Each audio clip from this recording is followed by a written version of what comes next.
L'appartement de Natacha était situé au deuxième étage d'un immeuble construit au début du siècle.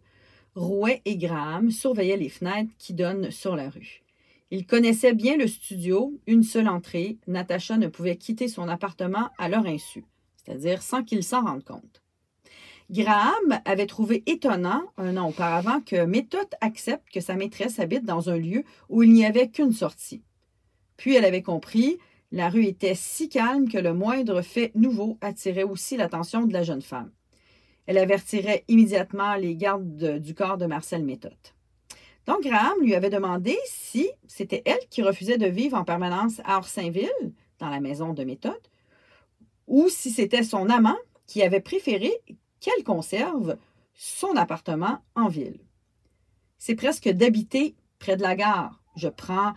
C'est pratique d'habiter près de la gare. Je prends souvent le train pour me rendre à Montréal et à Toronto. Vous n'avez pas peur ici? Non, je suis pas concernée par les activités de Marcel. Lui, c'est lui, moi, c'est moi. Là, vous comprendrez que Natacha parle avec Maude Graham. Dans une rencontre qu'elles ont déjà eue dans le passé.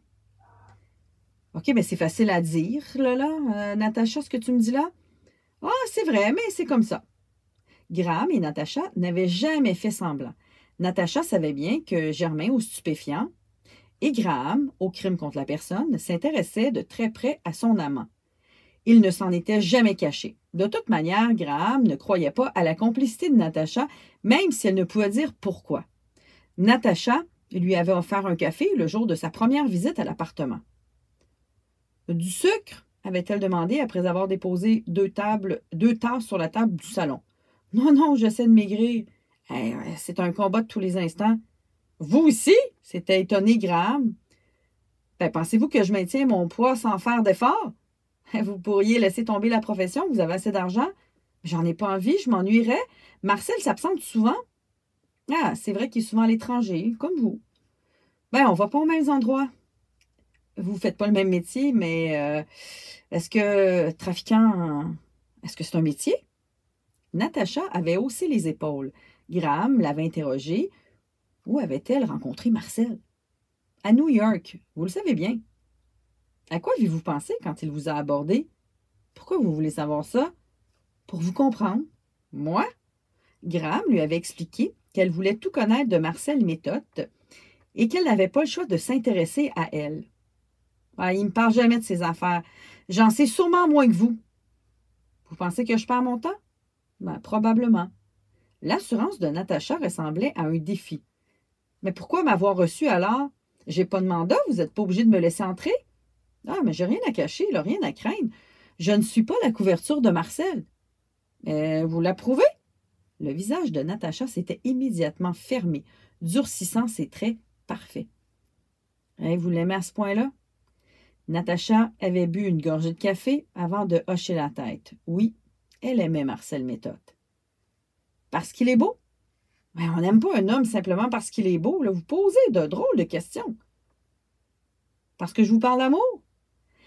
Graham avait terminé son café, remercié Natacha. Elle avait ensuite déclaré à Rouet qu'il ne coincerait jamais Marcel Méthode grâce à Natacha. Elle ne le trahirait jamais. Elle avait revu le mannequin 3 mois plus tard. En avril, l'air était doux, les gens avaient remisé leur foulard et attraperaient sûrement un rhume, mais Natacha devait être prudente car elle portait un pull à col roulé en cachemire quand Graham et Rouet s'étaient présentés chez elle. Un garde du corps leur avait ouvert la porte, avait vérifié leur carte. Méthode s'inquiétait pour elle. Un carnage à Montmagny avait secoué le milieu des motards. Et un type saute 5 le venge et 10 veulent prendre sa place, alors ils sont prudents. Il y avait une tuerie aussi à Sorel où l'un des lieutenants de Méthode avait péri. Méthode ne pouvait plus prétendre qu'il ignorait qu'on cherchait à l'assassiner. Mais est-ce que sa compagne était en danger? Donc il était prudent. Natacha n'avait pu quitter l'appartement à la suite de ces événements. Elle s'était résignée à y attendre patiemment Méthode, qui restait sur place pour une nuit ou l'emmenait avec lui à Orsainville sous haute protection. Est-ce que toutes ces précautions l'avaient rassurée? ou avait ajouté à son angoisse? Quand Maude Graham et André Rouet l'avaient rencontrée au printemps, elle leur avait paru amaigrie. Les pompettes saillaient, enfonçaient ses magnifiques yeux violets que lui enviaient tant de femmes. Elle avait salué Graham et Rouet avant de baisser la tête. Elle avait pleuré. Graham aurait voulu la réconforter, mais elle aurait dû lui mentir. « Pensez-vous qu'il s'en tirera encore longtemps? » avait demandé Natacha. « Il a été chanceux jusqu'à maintenant, » répondit Graham. « On ne l'a pas encore coincé. Si vous voulez vraiment l'aider... » Rouet n'avait pas terminé sa phrase. Natacha ne parlait pas d'une arrestation, mais d'une exécution. Elle en rêvait la nuit. La mort se glissait entre ses draps et y restait jusqu'à l'aube. Même quand Marcel Méthode la serrait dans ses bras, l'enlaçait, lui disait qu'il l'aimait, qu'il déménagerait bientôt dans un endroit sûr. Il allait faire un dernier gros coup pour ensuite prendre sa retraite. Natacha n'avait pas été surprise d'apprendre le meurtre de son amant. Choquée, anéantie, dévastée, oui, mais pas du tout étonnée. À quoi pensait-elle maintenant? Alors, vous comprendrez que là, ici, on est dans une rencontre que Maude a eue avec Natacha avant le décès de Marcel Méthode. Donc, en faisant la garde devant l'appartement, elle se rappelle ces moments-là. Et là, tout d'un coup, il semble que j'ai vu bouger le rideau, fit Rouet. Ce n'est pas... ça ne me pose pas de problème qu'elle nous regarde, qu'elle sache qu'on la surveille. T'es certaine qu'elle aura encore de la visite? Ben, peut-être pas, répondit Graham. Il faut qu'on trouve qui a tué Méthode. Si elle sort la nuit, on la quitte pas. Oui, ça doit finir, ces règlements de compte. Là. Des innocents finiront peut-être par être tués, là, simplement parce qu'ils se seront trouvés à la mauvaise place au mauvais moment. Hey, crois-tu que l'information de l'indicateur de Germain est bonne? Que Franck Fortin va prendre la place de Méthode? C'est un peu rapide. Ben, peut-être qu'il espère depuis longtemps. Moi, je penche plutôt pour Rinaldo Brambria. De sa fenêtre, Natacha voyait la voiture d'où Maude Graham et André Rouet surveillaient son appartement. Elle savait qu'ils faisaient leur travail, mais ils ne l'empêcheraient pas d'agir comme elle l'avait décidé. Elle téléphona à Marc. Un coup, 2 coups, 6. Ah, il était toujours là à répondre, lui. Sa voix était rauque. « Tu dormais? » Non, pourquoi? Ta voix... Ah, es-tu prêt? À quelle heure? 23 heures, Marc. Sois ponctuel. Le ton de Natacha était froid, trop calme. Marc renonça à discuter avec elle. En bas, dans la voiture, Graham expliquait à Rouet qu'elle avait encore envie de fumer. Combien de temps s'écoulerait avant que ce désir s'évanouisse à jamais? Je rêve parfois que j'allume une playeuse et que Maude Graham s'interrompit. Un homme se dirigeait vers l'immeuble où habitait Natacha. Il n'y avait toujours qu'une seule lumière allumée dans la pièce double. Il faisait froid, mais Graham baissait la vitre de l'automobile pour mieux voir l'homme qui s'avançait. Il était de taille moyenne, brun, une masse de cheveux bouclés. La lumière qui brillait au-dessus de la porte d'entrée permit à Graham de distinguer un foulard d'un vert presque phosphorescent. Les gens avaient de drôles de goût. Hein? Bon. L'homme était entré. Graham et Rouet l'avaient vu, quelques minutes plus tard, en ombre chinoise, enlacer Natacha. « Qu'est-ce que ça veut dire? » s'exclama Rouet. Au même moment, l'appartement fut plongé dans l'obscurité. « On attend, » dit Graham, bien qu'elle ait envie de monter dans l'appartement.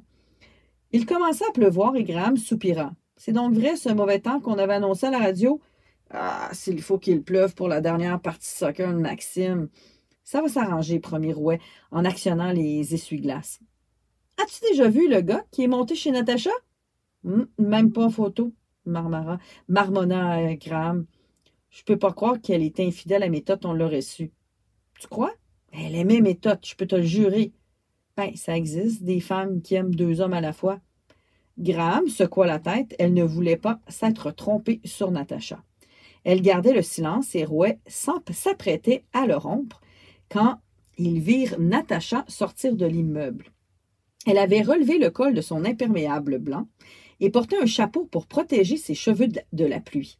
Ses bottes faisaient un bruit mat sur le trottoir mouillé tapissé de feuilles mortes. Elle faillit glisser, mais poursuivit son chemin comme si elle se moquait de la pluie qui tombait de plus en plus fort. « On la suit? Et on fait venir quelqu'un ici pour surveiller le gars qui est venu la voir? » Ils remontèrent la rue Saint-Louis, dépassèrent d'Auteuil. Natacha avait renoncé à prendre sa voiture. Elle ne devait pas aller bien, bien loin. Elle traversa devant le complexe G, continua sur Grande Allée.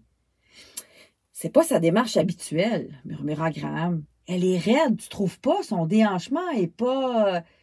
Ben, elle doit avoir bu pour oublier, là, puis c'est ce qu'elle va continuer à faire, semble-t-il. » Natacha poussait la porte d'un bar et se retournait pour ramener les pans de son imperméable. « Hey, c'est pas elle! » s'écria Graham. « Arrête-toi! » Rouet se gara aussitôt et Graham fonça vers le bar. La blonde était assise au comptoir et la regarda s'avancer sans bouger. Ses cheveux étaient de la même teinte que ceux de Natacha, mais la texture était différente. Une perruque encadrait un visage soigneusement maquillé. L'ombre à paupières étirait l'œil, les pommettes étaient creusées et la bouche un peu trop rouge souriait à Maud Graham. Le menton relevé, découvrant une pomme d'Adam, était une provocation. Graham jura intérieurement. Elle avait laissé son sac et son téléphone cellulaire dans la voiture. Les patrouilleurs devaient déjà être devant l'immeuble de la rue Sainte-Geneviève. Il fallait les avertir qu'ils n'avaient pas surveillé un homme brun, mais une belle femme. « Alors, tu vas laisser Natacha tranquille? » siffla le traverti. « Ça m'étonnerait, » répondit Graham.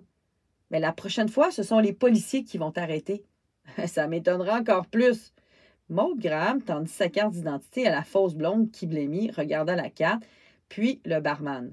Elle avait besoin d'un scotch là, maintenant. « Mais elle m'avait dit... ouais, je t'écoute. » La voix, mal posée du transsexuel, oscillait entre les basses et les aigus, comme celle d'un adolescent qui mue.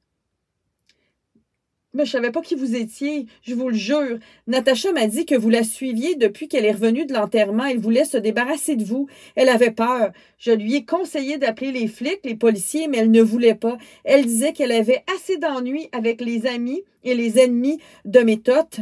Oh, quelle différence, là, sans mêler la police à ces histoires. Elle m'a demandé de vous entraîner ici, vous et votre collègue, puis de vous dire de la lâcher. » Maud Graham soupira. L'histoire du type était aussi fausse que sa chevelure. Mais comment le prouver? Elle le trouvait aussi très nerveux. À cause d'elle? Ou parce qu'il avait pris de la coke ou du speed? T'as pas trouvé ça bizarre qu'elle te demande à toi, qui n'est pas très menaçant, d'essayer de m'intimider? Un des hommes de méthode aurait mieux fait l'affaire, non? Ouais, c'est étrange, oui, mais je m'en sac si je peux rendre service à Natacha. Tu la connais depuis longtemps? Oui, on a travaillé ensemble. Je suis photographe. Tu as fait beaucoup de défilés avec elle? Oui, mais je l'ai souvent prise en photo. Pour moi, pour étudier son visage. Comment ça lui ressemblait? Enfin, j'ai toujours voulu être son double. Et elle? Ben, elle est ravie, ça la rassure. Pourquoi? Ben, vous n'auriez pas peur à sa place. Et lui, s'il devait se rassembler pour tromper les gens, ne craignait-il pas d'avoir de gros ennuis en se faisant passer pour Natacha? Ben, c'est un risque à courir. Mais tu pourrais te faire tuer. Elle veut que tu meurs à sa place. C'est pas une copine très sympathique. Marc secoua la tête. Natacha n'avait pas peur de mourir. OK, mais de quoi a-t-elle peur? Le transsexuel haussa les épaules. C'était si compliqué. Il ne comprenait pas tout. Il n'avait pas pu discuter avec Natacha quand il l'avait rejointe plus tôt. Elle lui avait reproché son retard sur un ton qui l'avait vexé. 10 minutes, c'est quoi 10 minutes? C'est pas la fin du monde. Mais Natacha avait l'air bizarre. J'ai pas protesté, mais j'ai fait ce qu'elle voulait. Vous connaissez toute l'histoire, là? Non, on ignore à la fin. On l'ignore, la fin. Je suis pas certaine qu'elle te plaira en plus, la fin. Bois ton scotch, t'en auras de besoin. Maud Graham courut vers la voiture où Rouet l'attendait. On retourne à l'appartement et vite. Les patrouilleurs doivent y être. Appelle-les. Graham téléphona à Dufour, à qui elle dit de surveiller une femme, un juron lui confirmant que Natacha avait filé sous les yeux des patrouilleurs.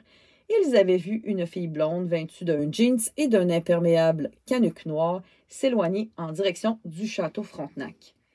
Rouet lança un appel à toutes les unités qu'on intercepte, toute personne correspondant à cette description. Elle a pris soin de s'habiller sport pour se fondre dans le décor. Mais où est-elle allée? Rouet empruntait la rue Saint-Louis, ralentissait à la hauteur de l'hôtel le plus vieux d'Amérique. Les meilleurs dry martinis de Québec sont ceux du bar Saint-Laurent. Hey, je t'en offre un si on attrape Natacha. Ils sillonnaient les rues depuis une quinzaine de minutes quand ils reconnurent la voix du jeune Paquette qui lança à son tour un appel. « Cimetière Saint-Charles, section nord, 2 morts, un blessé. Y a-t-il une ambulance dans le secteur? »« Ah non !» s'écria Graham. « Pas Natacha! Tu crois qu'elle est allée là-bas? Ben, c'est pas une coïncidence, là! » La voix de Paquette reprenait. Un suspect était parti dans une Nissan bleue, boulevard Charret, en direction sud. André Rouet actionna aussitôt la sirène. Graham n'osait demander à Paquette de préciser ce qu'il venait de dire. 2 morts ou un mort et une morte? Au cimetière, les techniciens de l'identité judiciaire s'affairaient déjà à prendre des photos, à recueillir des indices pour comprendre ce qui s'était passé. Qui s'était entretué dans ces allées habituellement si calmes? Les spots jetaient des éclairs d'argent sur les pierres tombales, les baignaient d'une lueur opalescente, fantomatique. Est-ce que Natacha avait voulu rejoindre le spectre de son amant? Les policiers arrivés sur les lieux en même temps que Graham et Rouet s'activaient aux 4 coins du cimetière, répétaient qu'il fallait faire vite car on avait annoncé une première chute de neige, un bon 10 cm qui recouvrirait tout, qui effacerait les pistes et les preuves. Graham courut vers Paquette, qui avait enlevé son manteau pour couvrir Natacha. Son beau visage était si blême que Maude Graham cessa de respirer. Natacha était-elle vivante ou non? « Les 2 morts sont derrière les mausolées, indiqua Paquette. L'ambulance devrait être déjà là, non? » On entend la sirène. « Écoute, » dit Rouet.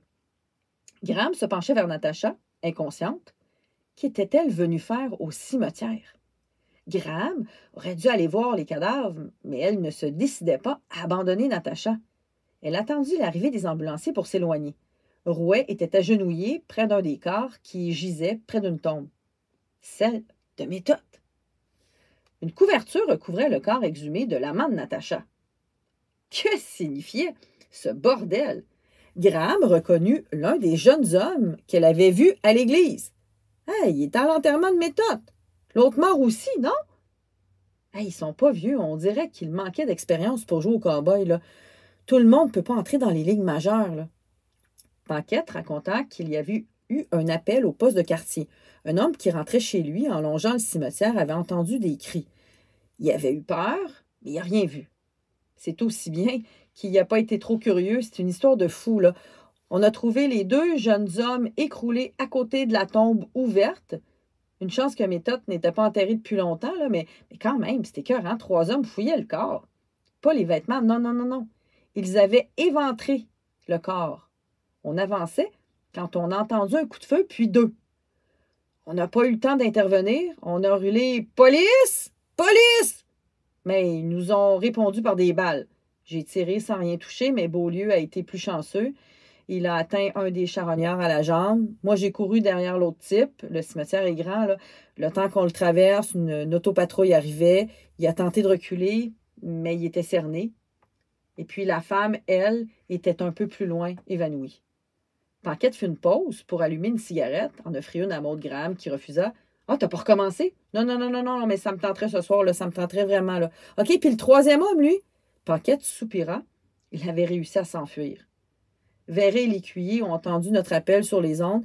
Ils ont juste eu le temps de le voir monter dans une voiture, une Nissan de l'année.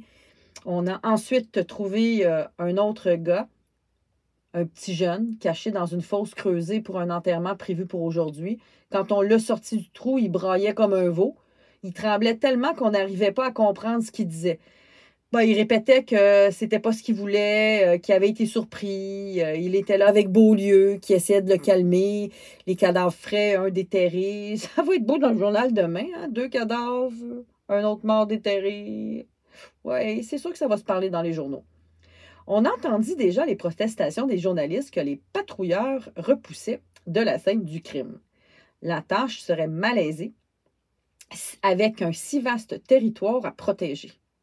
Personne ne dormirait cette nuit, là. Les premiers flocons commençaient à tomber, créant un sentiment de douceur étrange qui jurait avec la violence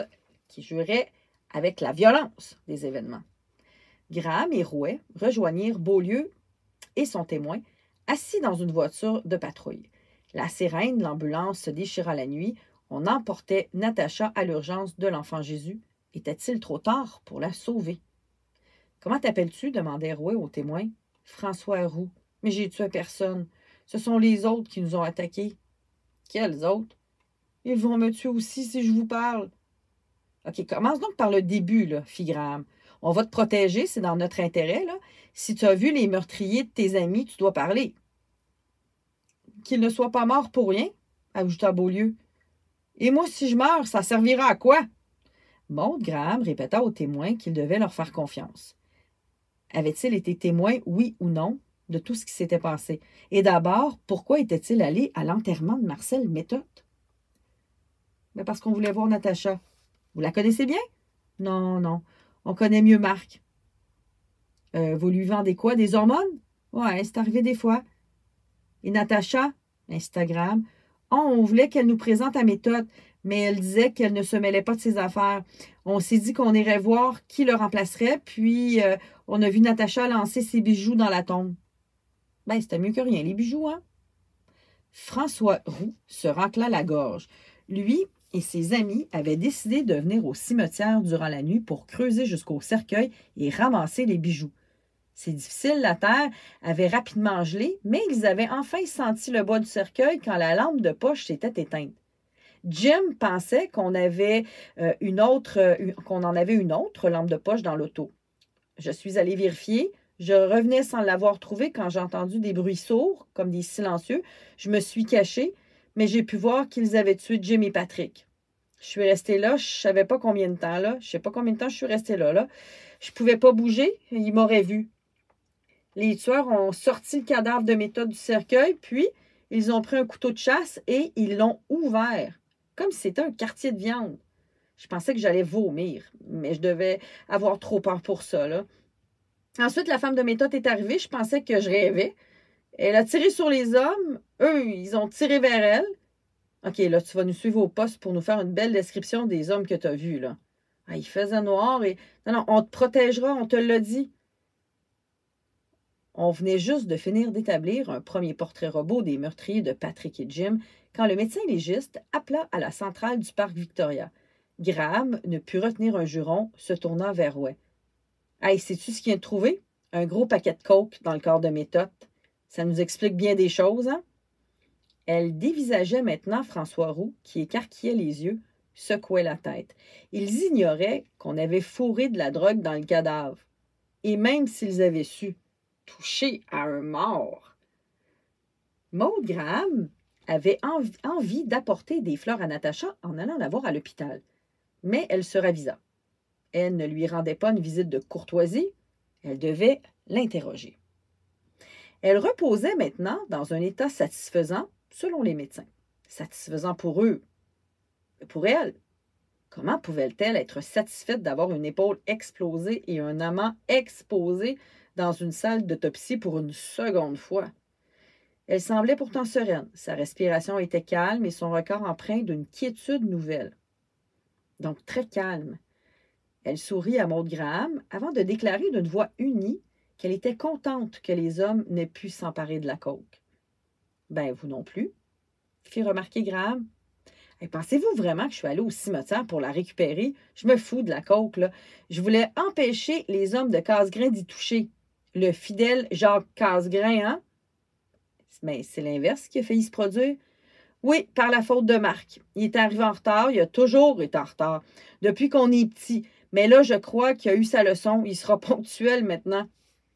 Vous vous connaissez depuis longtemps, marquez-vous? Ben, c'est mon frère. Ah, de mieux en mieux, songea Graham, qui se demanda si elle était moins intuitive qu'avant. Pourquoi n'avait-elle pas pensé à ce lien fraternel au lieu de croire le travesti qui prétendait vouloir ressembler à Natacha? Mais peut-être que l'un n'empêche pas l'autre. Bon, en tout cas.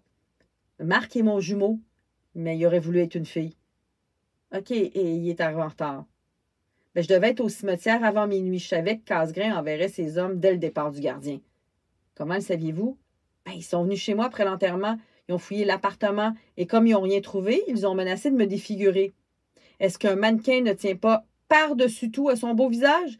Ils ont appuyé une lame contre ma joue. J'ai fait semblant de craquer. Semblant... Ben oui, je voulais qu'ils aillent reprendre la coke. pour les tuer. Ils m'ont pris Marcel. Je ne voulais pas qu'il gagne des millions grâce à lui. OK, mais vous auriez dû nous appeler. On serait allé au cimetière. On les aurait arrêtés. C'est pas votre travail. Natacha secouait la tête. Elle ne pouvait demander l'aide des policiers. Elle aurait eu l'impression de trahir la mémoire de son amant. Il ne vous aimait pas tellement, avoua-t-elle. Qui a mis la coke dans le corps de Marcel Méthode? Ben, c'est l'embaumeur. Quand le corps de Marcel est revenu de la morgue, c'est moi qui me suis occupé des dispositions funéraires. J'ai convaincu l'embaumeur de camoufler la coke dans le corps de Marcel. J'ai été obligée de le menacer, de lui rappeler qui était mon amant et de quel appui il disposait et qui était derrière moi. Mais il m'a cru. Je n'ai pourtant aucun complice, j'ai vraiment agi seul. OK, et Marc? Ben, s'il était arrivé à temps chez moi pour vous leurrer, pour vous tromper, je serais arrivé plus tôt au cimetière et j'aurais pu... Pourquoi l'aimiez-vous autant? Natacha eut un sourire nostalgique. Ah, à cause de ses mains. Elle me faisait tout oublier. J'avais l'impression d'exister quand il me touchait. Il m'ensoleillait, il m'irradiait. Il n'y avait peur de rien. Qu'allez-vous faire de moi maintenant? Maud Graham haussa les épaules, se dirigea vers la fenêtre de la chambre qui donnait sur la cour arrière de l'hôpital. La neige n'avait pas encore fondu, mais Graham savait qu'elle disparaîtrait. C'est toujours la troisième neige qui est la bonne. « Ben, je sais pas, répondit-elle à Natacha. En cachant la cocaïne dans le corps de votre amant, vous avez empêché sa vente. Mais je sais pas si mes collègues croiront que vous n'étiez pas intéressé par la coke. Ben, je l'aurais caché ailleurs, là, ça avait été le cas, là. Ouais, c'était pas évident. Beaucoup de monde vous surveillait, hein? Ben, c'est vrai. Mais vous savez que je vous dis la vérité, hein? Graham soupira. Graham, elle aimait Alain Gagnon. Il n'imaginait même pas qu'on l'assassine sans qu'elle cherche à venger sa mort. Elle chassa cette idée superstitieuse, refusant de penser à la disparition d'Alain. Elle se répéta qu'il ne menait pas la même vie que Marcel Méthode, qu'il n'avait pas de lieutenant prêt à tout pour reprendre son lucratif commerce de drogue. Alain serait de retour à Québec vendredi. Donc, il n'y a pas de comparaison. Les amants n'ont pas les mêmes vies. Et là, il se dit, Maude, ben pourquoi je ne ferais pas la surprise d'aller le rejoindre à Montréal jeudi soir? Ils iraient souper ensemble chez les Méac ou chez Area. Ah oui, c'est un bon plan. Un plan bien meilleur que celui de Natacha, finalement. Hein? Qu'en pensez-vous?